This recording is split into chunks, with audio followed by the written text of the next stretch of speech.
कब से कब तक चलेगा और कई होम, ये बताइए सर। गृह रक्षा वाहिनी रांची में आज से 2025 में हम लोग पुनः नामांकन शुरू कर रहे हैं।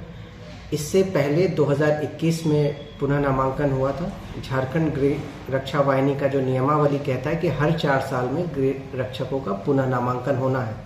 तो आज से गृह रक्षक का पुनः नामांकन रांची में 7 जनवरी से शुरू हो रहा है। ये 28 जनवरी तक ये हमारा पुनः नामांकन चलेगा। इसमें जो हमारी तरफ से हिदायत दी गई है, सारे गृह रक्षकों को अपने सारे ओरिजिनल डॉक्यूमेंट लाने हैं, अपने गृह रक्षक की फुल यूनिफॉर्म में आके अपना सारा डॉक्यूमेंट जमा करना है। उस डॉक्यूमेंट में जो हम लोगों ने डॉक्यूमेंट मांगा है, उससे पहले मांगा है उसका वर्दी में पासपोर्ट साइज फ़ोटो, उनका स्कूल लिविंग सर्टिफिकेट कि वो कहाँ तक पढ़े हैं, उसमें उनका डेट ऑफ बर्थ अंकित रहता है, प्लस हम लोगों ने यहाँ का आवासीय मांगा है। चूँकि गृह रक्षक जहाँ के रहने वाले होते हैं वहीं पे बहाल होना है, तो हमें ये चेक करना है कि यहीं का आवासीय उनके पास है कि नहीं है। इसके साथ साथ जिस वर्ष वो बहाल हुए हैं तो उस वर्ष का ट्रेनिंग का सर्टिफिकेट हमने मांगा है, और भी अगर कोई एजुकेशनल डॉक्यूमेंट्स प्लस आधार, वोटर आईडी, ये सारा डॉक्यूमेंट उन्हें ओरिजिनल प्लस फोटोकॉपी में लाना है, हमारे ऑफिस में जमा करना है। हम लोग उसका सत्यापन करेंगे ओरिजिनल के साथ कि वो ठीक है नहीं है, और प्लस इसके साथ साथ पिछले 2 वर्ष के कैलेंडर वर्ष में उन्होंने कहीं ड्यूटी किया है कि नहीं, उसका वो कमान का कॉपी देंगे।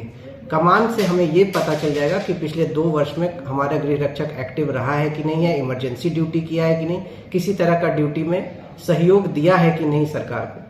तो ये सारे डॉक्यूमेंट हम लोग सत्यापन करने के बाद, देखने के बाद ही उसका पुनः नामांकन का नियमावली कहता है कि हर 4 महीने में एक गृह रक्षक को दूसरे गृह रक्षक को पोस्ट में शिफ्ट करना है।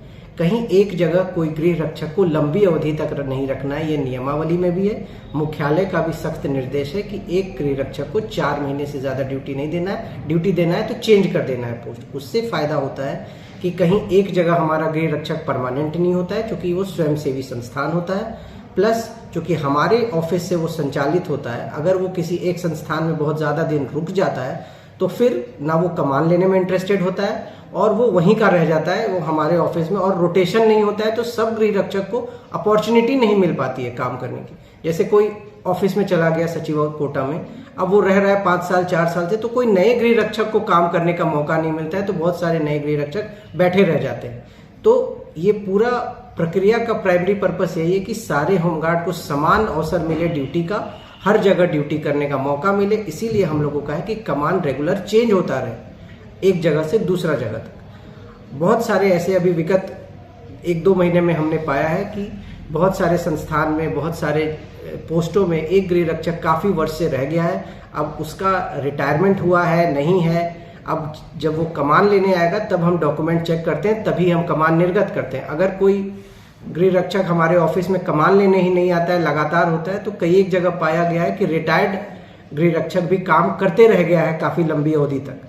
तो ये सारी चीज़ों को हमने हटाने के लिए, प्लस कोई फर्जी गृह रक्षक पाए गए हैं अलग अलग पोस्टों पे, किसी के पोस्ट पे कोई और ड्यूटी कर रहा है, ये सारा जो अभी आया है पिछले कुछ महीनों में हमारे नोटिस में, इन सारी चीज़ों को ठीक करने के लिए हमने सारे डॉक्यूमेंट मांगे हैं, प्लस कमान की कॉपी मांगी है। उससे ये पता चल पाए कि ये गृह रक्षक कितना एक्टिव है और अपने कर्तव्य को कितनी निष्ठा से करने में चली गई, या कुछ उसके ऑप्शन भी है?